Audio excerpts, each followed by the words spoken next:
spécialité, c'est quelque chose de parfait. Chaque jour, comment je vis, et on me demande de quoi je J'aime bien vis. cette chanson pour vous accueillir. Mais on va vous doper le moral, disais-je, parce que Philippe a une bonne recette pour que votre rentrée se passe, eh ben, écoutez, de la façon la plus souriante, la plus productive possible. Ouais. Il suffit de mettre un petit peu de verre dans le bureau, dites-vous. Exactement, vous avez vu les chiffres de l'absentéisme hier en France, Ouais. ils ont augmenté de près de 5%. Les causes sont nombreuses, les solutions aussi, hein. Un meilleur coaching, une meilleure gestion de la productivité, un meilleur management, tout simplement. Parce que souvent, ce sont des open space, ces fameux bureaux ouverts où on n'a presque rien le droit de mettre, hein, même pas une photo de sa famille, pas de personnalité, rien. pas de touche personnelle. Voilà, donc c'est vraiment pas très joyeux. Alors, dans les pays d'Europe du Nord, depuis très longtemps, ils ont misé sur la plante. Ils se sont aperçus que ça faisait baisser l'absentéisme. Plus il y avait de plantes, moins il y avait d'absentéisme. Ça, c'est prouvé, il y a des chiffres, etc. En France, on en est où? On en est encore loin, mais il y a des paysagistes aujourd'hui qui misent sur le paysagisme d'intérieur, pas la fameuse plante poussiéreuse au fond d'un couloir. Hein. Non, vraiment de revoir l'ergonomie de l'entreprise et de restructurer tout ça en intégrant vraiment la plante dans l'entreprise, mais pas que. Vous allez voir aussi que certains cafés, bars ou restaurants aménagent des endroits verdoyants, végétalisés, hein, pas forcément une seule plante, pour accueillir soit des salariés, soit des gens qui sont en télétravail ou tout simplement des étudiants qui veulent réviser. Ça tombe bien, c'est la rentrée des classes. Regardez.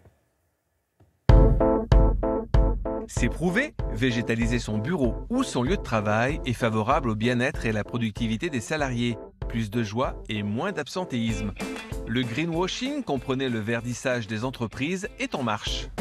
Depuis 5 ans, on voit une nette progression des clients qui nous contactent pour végétaliser les bureaux, végétaliser leur lieu de travail. Il y a une grosse demande par rapport au bien-être que font les plantes dans le milieu professionnel. Il y a des études d'ailleurs qui le montrent très bien. D'après une étude américaine du département de l'architecture de Washington, la tension artérielle et le stress diminuent. Les personnes se sentent plus concernées et plus concentrées sur leur ordinateur. Les plantes auraient un effet direct sur la santé. Ce sont surtout les plantes les plus dépolluantes qui sont demandées pour les entreprises. Donc nous avons par exemple le Dracena ou l'Areca qui sont des plantes qui vont absorber les polluants dans l'entreprise, le benzène, le monoxyde de carbone, le trichloréthylène, qui sont des composants volatiles qui sont dans l'air suite au recouvrement de peinture, la moquette, la colle, tout ce que l'on retrouve dans une entreprise vient polluer l'air et elles viennent absorber tous ces polluants. Vous avez ensuite des plantes plus colorées, fleuries, et qui vont être demandées juste pour l'aspect esthétique et visuel dans l'entreprise.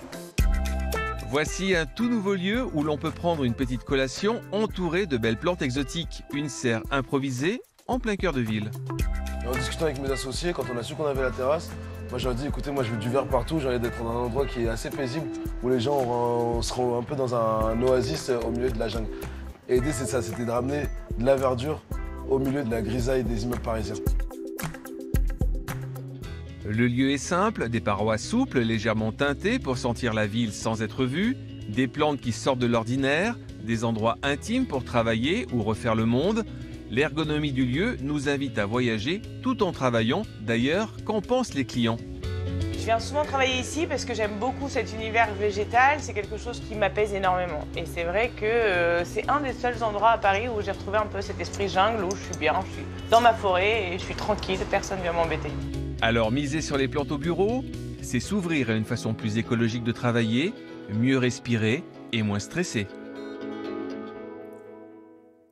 Ouais, des plantes, et parfois dans les espaces réservés comme ça, des animaux, pourquoi pas. Alors, des plantes, il y en a qui sont plus résistantes que d'autres, j'imagine, quand même, dans ces espaces-là. Pour le bureau, effectivement. Ouais. D'abord, on va miser, si on peut, sur l'hydroculture, c'est-à-dire les plantes. Il y a des plantes qui poussent dans la terre et il y a des plantes qui poussent dans des billes d'argile avec de l'eau. Donc, c'est moins salissant. Donc, si vous avez la possibilité d'avoir une plante en hydroculture, ça ressemble comme d'autres plantes. Ça, c'est les mêmes plantes, mais sur un autre support. C'est mieux, c'est moins salissant. Ce qu'on reproche souvent au bureau, d'avoir du terreau de partout, c'est sale, etc. Donc, pas de plantes. Donc, misez sur l'hydroculture, vous dites, ben là, c'est clean, il n'y a que des billes d'argile, de l'eau. Donc ça, c'est la première chose. Il y a des plantes plus résistantes. Le Zamioculcas, ça ressemble à une sorte de palmier. Vous avez le Chlorophytum, pour ceux qui veulent commencer, c'est-à-dire que c'est une plante qui fait des petits stolons un peu comme les fraises. Vous avez les fameux ficus qui tiennent très bien. Il faut les tourner régulièrement, un quart toutes les semaines. Sinon, vous n'avez qu'une face verte. L'autre est complètement déplumée. Et puis, vous avez le Schefflera. Et puis, vous avez l'Areca. Et puis, voilà, donc des plantes qui sont plutôt costauds, qui sont persistantes et qui fleurissent de temps en temps. Oui, et puis il faut de l'entretien, évidemment, et peut-être le confier, parce qu'il ne faut pas toujours compter sur le salarié pour mettre de l'eau et l'éloigner de la clim. Souvent, la plante d'intérieur meurt plus d'un excès d'eau que d'un manque d'eau. Ah oui, bah, si tout le monde veut s'en occuper et il met effectivement son petit verre d'eau, c'est vrai qu'on peut lui pourrir la vie à la plante verte. Merci, cher Philippe.